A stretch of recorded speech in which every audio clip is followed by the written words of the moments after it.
If you want to make sourdough bread without a Dutch oven, watch this video. Okay, first thing, you're going to start by preheating your oven to 500 degrees Fahrenheit or 260 degrees Celsius for almost a whole hour. And the things about a Dutch oven that we're trying to imitate are a thick baking surface and steam. So to get the first thing, a thick surface, I've got this pizza steel or baking steel. You can also use a pizza stone, or if you don't have one of those, you can just use a baking sheet, just a regular metal baking or cookie sheet. And that'll give you the hard surface that you need.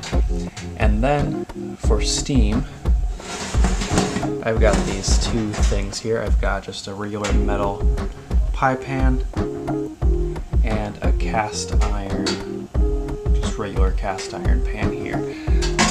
These I've got in the rack under my pizza steel.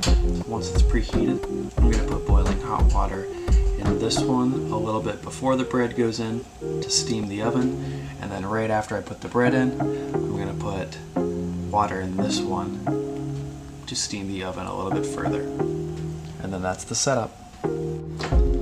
This is the bread that I'm using.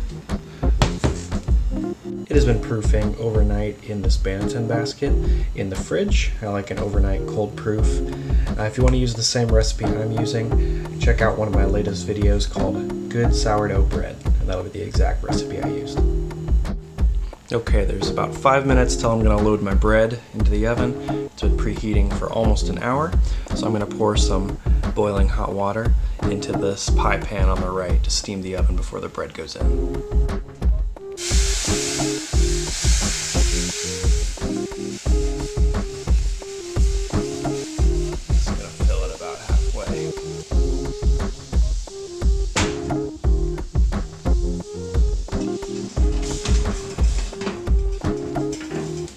Gonna make it nice and steamy.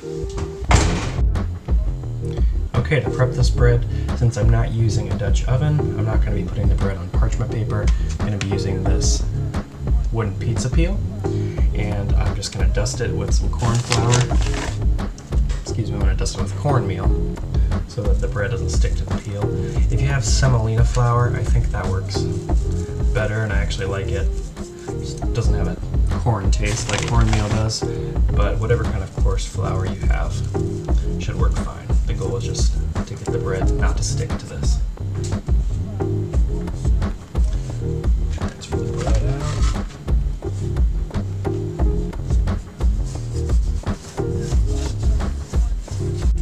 Just kind of test it to make sure it doesn't stick.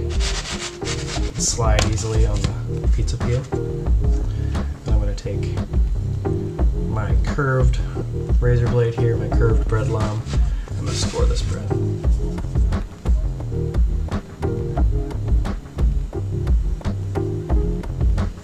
There we go. Now that the bread's scored, I'm going to load it into the oven. I'm going to try to do this as fast as possible to not lose that steam in there.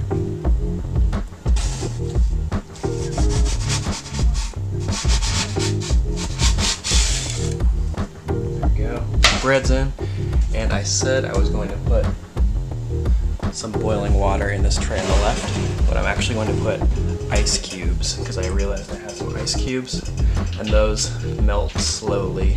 Well, they melt really fast, but they're gonna melt nicely.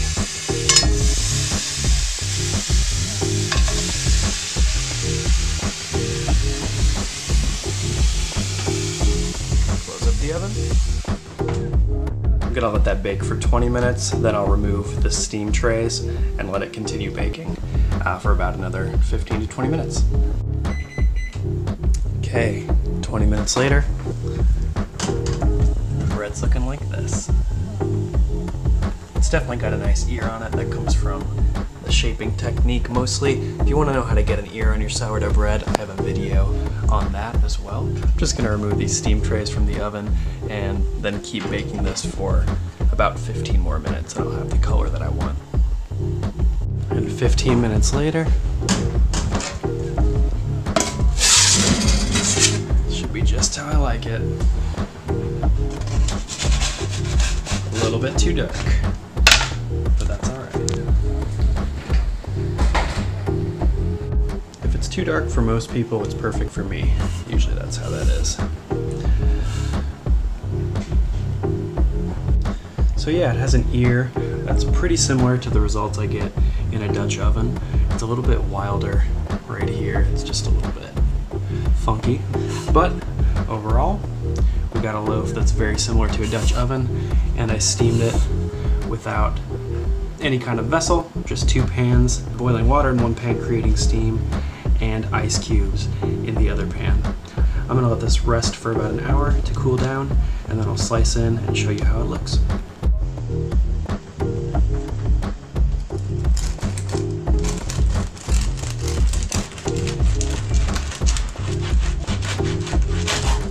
Thanks for watching this video. Keep watching to the end if you want to see an outtake of me burning myself on my oven. Those things happen sometimes, and they're kind of funny. So if you like that kind of thing, keep watching. This has been how to make sourdough bread without a Dutch oven. If you found this video helpful, please give it a thumbs up. It really helps out my channel. And if you want to learn how to make better bread, sourdough, and pizza at home, hit that subscribe button. I'm just gonna remove these steam trays from the oven and keep baking this for, ooh, that's hot.